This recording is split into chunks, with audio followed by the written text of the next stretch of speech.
వసుదేవసుతం దేవం కంసచాణూరమర్దనం దేవకీ పరమానందం కృష్ణం వందే జగద్గురుం. శ్రీమద్భగవద్గీత 238వ భాగము 11వ అధ్యాయము విశ్వరూప సందర్శన యోగము 41వ శ్లోకము.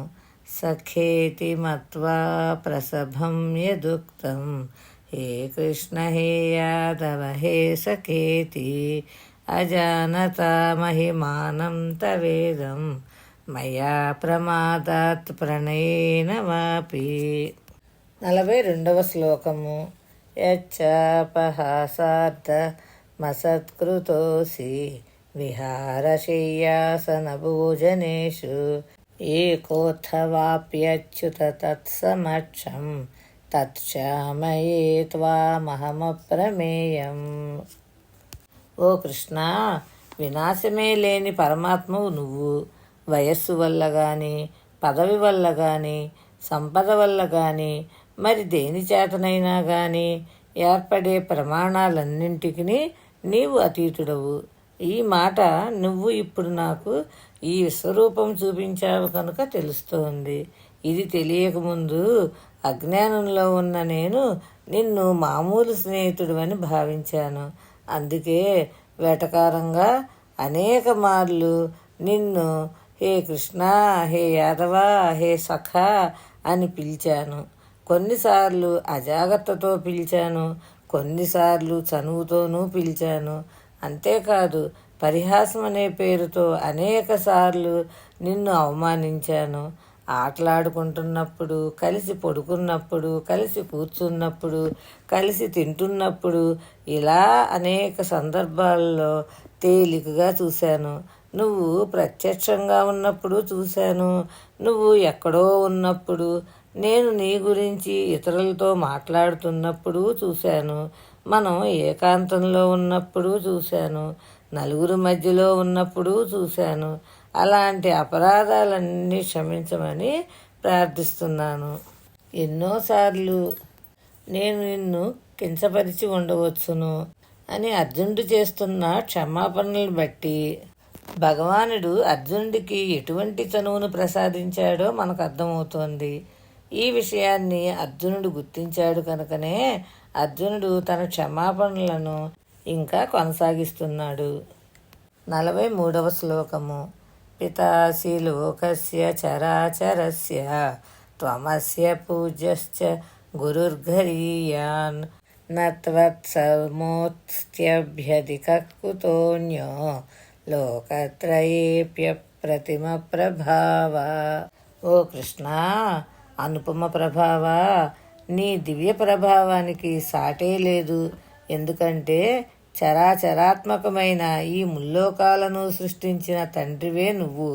అందుకే సమస్త లోకాలకు నువ్వే పూజ్యుడవు. వారికి జ్ఞానోపదేశం చేసే గురువువు నువ్వే.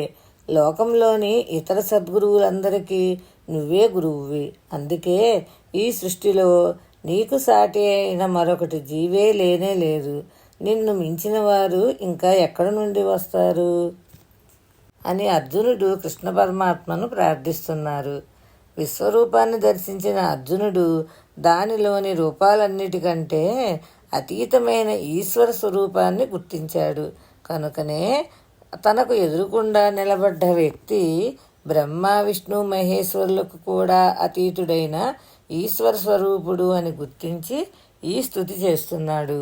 కృష్ణుడు విష్ణు అవతారం అని అంటాం కదా. అంటే మన పురాణాల్లో ఒకే పేరుని 2 అర్థాలలో వాడుతుంది. ఉదాహరణకు బ్రహ్మ పరబ్రహ్మ, ఈశ్వరుడు మహేశ్వరుడు, విష్ణువు మహావిష్ణువు. దీంట్లో బ్రహ్మ, విష్ణు, ఈశ్వర అనే పేర్లు రజసత్వ తమోగుణ ప్రధానులైన సృష్టి నిర్వాహకుల పేర్లు.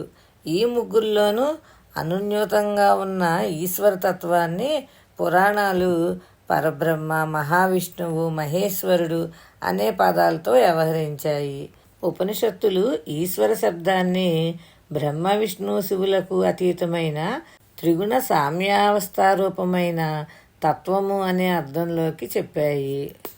ఈ భగవద్గీతలో భగవానుడు కూడా అనేక సందర్భాల్లో ఈశ్వర శబ్దాన్ని ఉపనిషత్తులు చెప్పిన అర్థంలోనే ప్రయోగించారు. భగవద్గీతోపదేశం చేస్తున్న శ్రీకృష్ణుడు ఆ ఈశ్వరుడి యొక్క అవతారమే.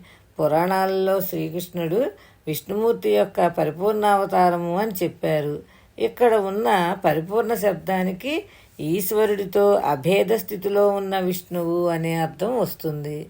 గురుర్గరీయాన్, చరాచర ప్రపంచమునకు సమస్త ప్రాణికోట్లకు భగవంతుడే తండ్రి, వారే తల్లి, వారే గురువు.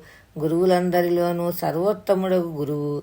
కాబట్టే గురుర్గరీయాన్ అని చెప్పబడింది. వారొకరే సద్వస్తువు గనుకను, తక్కినదంతయు అసద్వస్తువు గనుకను వారికి సమానుడు గాని మించినవాడు గాని మరి ఒకడు లేనే లేడని స్పష్టమవుతున్నది. కాబట్టి సర్వులు ఆ భగవంతునే ఆశ్రయించవలను అని తెలుస్తున్నది. శుభం భూయాత్. శ్రీకృష్ణ చరణారవిందార్పణమస్తు. భగవద్ అనుగ్రహంతో మరికొంత భాగం రేపు తెలుసుకుందాం.